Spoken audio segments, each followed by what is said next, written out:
Hello दोस्तों, आप सभी को राधे राधे। दिस साइड गुड़िया। मैं एसएससी स्टेनोग्राफर 2026 की तैयारी कर रही हूँ।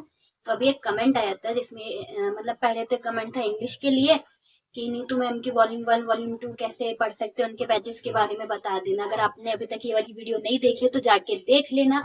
और आज की वीडियो में का था ये मतलब कमेंट था यही कि स्टेनो कहाँ से सीखें, कब तक सीख सकते हैं, मतलब कितना टाइम लगेगा। जो नॉर्मली अगर कोई न्यूअर स्टार्ट करता है कि हाँ मुझे स्टेनो सीखने तो कितना टाइम लगेगा, ये नॉर्मली एक कमेंट रहता ही है हर किसी का। तो मैं आपको पहले वो क्लियर कर देती हूँ कि देखो, अगर आप न्यू हो और उससे पहले आपने कभी नहीं, बट आपके माइंड में था कि हाँ मेरे को स्टेनोग्राफर बनना है, ठीक है, तो आज बहुत सारी चीजें तो हमें ऐसे ही यूट्यूब पे फ्री में मिल जाती है।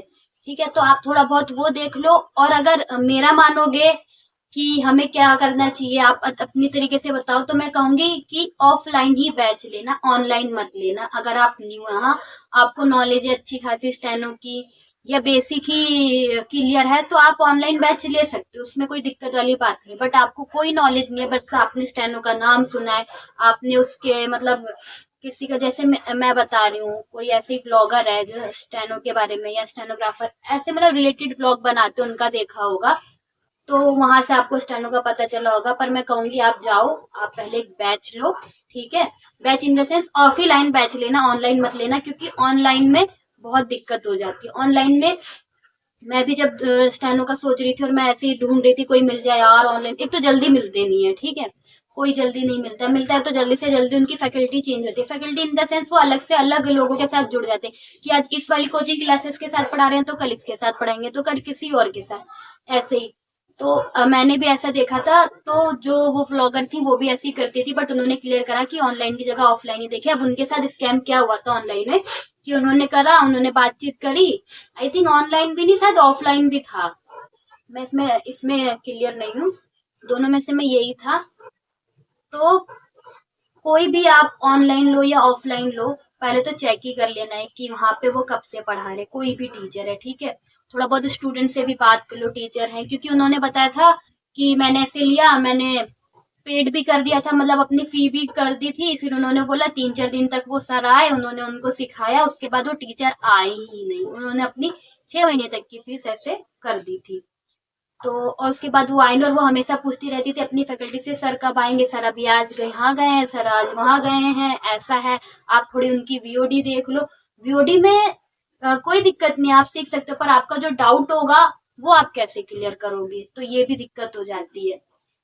तो आप किसी भी फैकल्टी से जुड़े, ऑनलाइन जुड़े या ऑफलाइन, नए वाले तो ऑफलाइन जाए, वहां पे भी चेक कर लें कि टीचर कब से पढ़ा रहे हैं, स्टूडेंट से बात कर लें अच्छे तरीके से कि हाँ इतने टाइम है या नहीं है।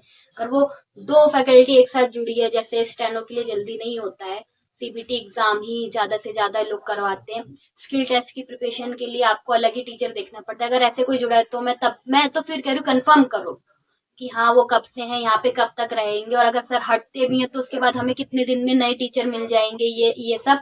और अगर कुछ होते हैं जो खुद ही स्टेनोग्राफर उन्होंने पहले किया होता है और फिर बाद में जाके वो कोचिंग लेने लग जाते हैं, तो वहां पे दिक्कत कम होती है, क्योंकि वो उनकी फैकल्टी और वो कहीं छोड़ के नहीं जाएंगे, वो उनका उनका ही है, ऐसा है। ठीक है, और आप लेने जाओगे तो स्टैनो अलग होगी, उसकी टाइपिंग का अलग होगा। कौन सी लैंग्वेज अच्छी रहेगी, देखो आप जिस लैंग्वेज में कंफर्ट हो आप वो ही लो, चाहे इंग्लिश में बहुत अच्छे हो तो इंग्लिश ही लो, हिंदी में ज्यादा अच्छे तो हिंदी लो, इससे कोई फर्क नहीं पड़ता। जब आपकी जॉब लग जाती है तो वो लोग आपके जो बॉस ही समझ लो, मैं यहाँ पे बॉस कह देती हूँ, वो बताएंगे कि आपको हिंदी में काम करना है या इंग्लिश में काम करना है। उसके बाद आपको टाइम दिया जाता है, अगर हिंदी वाला इंग्लिश में करना, उसको इंग्लिश में करना है, ठीक है। काफी में ये हो जाता है कि बस आपको टाइपिंग करनी होती है, हाँ टाइपिंग दोनों सीख लो तो ज्यादा बेटर है, ठीक है, टाइपिंग दोनों सीख लोगे तो ज्यादा बेटर रहेगी। बट अभी आप एक ही पे फोकस करके चलना है, एक ही स्किल टेस्ट में, कि आपको हिंदी में करना है इंग्लिश में करना है, इससे कोई इशू नहीं आएगा, वो आगे जाके होगा। इशू भी नहीं कहेंगे, वो आपको बता देंगे कि हमें यहाँ पे इंग्लिश की जरूरत है, हम आपको इतना टाइम दे रहे हैं, आप उतने टाइम में सीख लो, तो आप आराम से सीख लोगे, क्योंकि ऑलरेडी आपने एक तरीके से तो स्टैंड कर ही रखी, आपको आपकी लैंग्वेज पे ज्यादा असर करना पड़ेगा। और मैंने बता भी दिया, उसमें से भी ज्यादातर होता है कि आपको इंग्लिश में टाइपिंग आनी चाहिए। तो यहाँ पे बैच का कंप्लीट हो गया। अब मेन आता है कि स्टेनो कितने टाइम में सीख पाएंगे। सबसे बड़ा क्वेश्चन ये रहता है कि स्टेनो हम कितने टाइम तक सीख पाएंगे, अच्छे से बताओ। देखो मैं यहाँ पे कोई झूठ नहीं कहने वाली कि ओहो 2 महीने में, ओहो 4 महीने में, ओहो 6 महीने में। डिपेंड करता है आप पे, ठीक है। आप कितने टाइम में ले पाओगे, आप कब तक गेन पर कर पाओगे उसका जो भी प्रैक्टिस है या कुछ भी, कब तक आप सीख पाओगे, कोई और नहीं बताएगा, मैं भी नहीं, मैं ठीक है, कोई और होगा उसने कितने टाइम में सीखी होगी, किसी को साल लग गया होगा, किसी को उसके बाद भी थोड़ी सी कंफ्यूजन होगी, साल के बाद वो कर रहा हो, और कुछ लोग छोड़ के भी चले जाते कि भाई नहीं हो रहा यार, नहीं हो रहा, हम दूसरा भी देख लेंगे। तो ये डिपेंड करता है आप पे कि आपकी प्रैक्टिस कैसी है, क्योंकि स्टेनो का एक ही फॉर्मूला है, पी।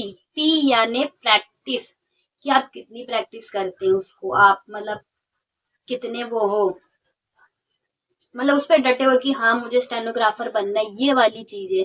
और आप कितने टाइम में सीख पाते हो ये भी आपके ऊपर है, ठीक है। हर कोई बोलता है 4 से 6 महीने में, आपके अंदर कितने गट्स हैं कि आप कितने टाइम में सीख पाते हो, ये डिपेंड करता है। मेरे को नहीं कहना अरे हाँ हाँ कोई नहीं आराम से 4-6 महीने, अरे ठीक है 3 महीने, मैं नहीं कहने वाली, डिपेंड करता है आप में। मैं आज यहाँ कह दूँ वो 4 से 6 महीने में सीख जाओगे, कल को आके मेरे को कमेंट सेक्शन में गाली बक के जाए आपने तो बोला था हम सीख जाएंगे। तो देखो स्टेनो डिपेंड करती है आप पे, क्योंकि पढ़ाने वाला उतना ही पढ़ा रहा होता है, ठीक है। ऐसा नहीं कह सकते कि सब गलत ही पढ़ा रहे होंगे या कुछ है, पढ़ाने वाले बहुत अच्छे पढ़ाते हैं, हमारे ऊपर है प्रैक्टिस का। अगर हम ही लोग अच्छे से पढ़ लिए होते तो मेरे पे ले लो, मैंने एग्जाम दिया मेरे ही, तो मैं कहती थी इसमें मेरी गलती है, टीचर की गलती नहीं, टीचर ने बहुत अच्छा पढ़ाया था, ठीक है। मैं ही क्रैक नहीं कर पाई एग्जाम, वो अलग बात है।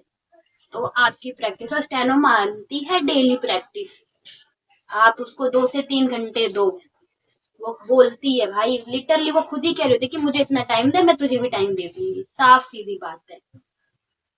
आप अगर डेली प्रैक्टिस कर रहे हो 2 से 3 या 2 से 4 घंटे में ऐसे कर भी रहे हो तो बहुत बढ़िया बात है, फिर आप कर लोगे, आप 4 से 6 महीने में कर लोगे। अगर इतनी प्रैक्टिस है तो आपका कंफर्म है 6 महीने में, हाँ पर नहीं है फिर आपको थोड़ा सा सोचना पड़ेगा, आपकी स्पीड भी आ जाएगी 80 से 100 वर्ड पर मिनट आ जाएगी, ऐसी स्पीड आ जाएगी आपको, कोई इश्यू नहीं है। फिर आप अपनी टाइपिंग पे देखो, और पहले सब अच्छे से अच्छा अपना बेसिक क्लियर करो, ये इम्पोर्टेंट है। जितना बेसिक मतलब इसमें क्लियर करोगे उतना अच्छा रहेगा, ये मेरे हिसाब से। मैंने कहा कि मैं इसमें कुछ भी झूठ नहीं कहूंगी, और आप लोगों से क्या ही झूठ बोलना यार, यहाँ पे जितना सच में कहूंगी, सच कहती रहूंगी उतना ही ठीक रहेगा, इसलिए मैंने नहीं बोला कि हाँ हाँ तुम सीख जाओगे 4 से 6, अरे 3 महीने, अरे 2 महीने, अरे 8 नहीं। आप जितनी अच्छी प्रैक्टिस करोगे, ठीक है, जितना उसे टाइम दोगे वो बाद में आपको टाइम देगी। देखो एजुकेशन होता ही ऐसे कि आज तू मेरे पे इन्वेस्टमेंट कर ले, ठीक है, मतलब आज तू कर ले इतना इतना खर्चा मेरे पे, फिर मैं तुझे वो ईएमआई के तौर पे पूरे टाइम तक देती जाऊंगी। एजुकेशन होती है ऐसी चीज। तो मेरे हिसाब से आपको समझ में आ गया होगा कि मैं क्या कहना चाहती हूँ, ठीक है। तो उस पर ध्यान देना।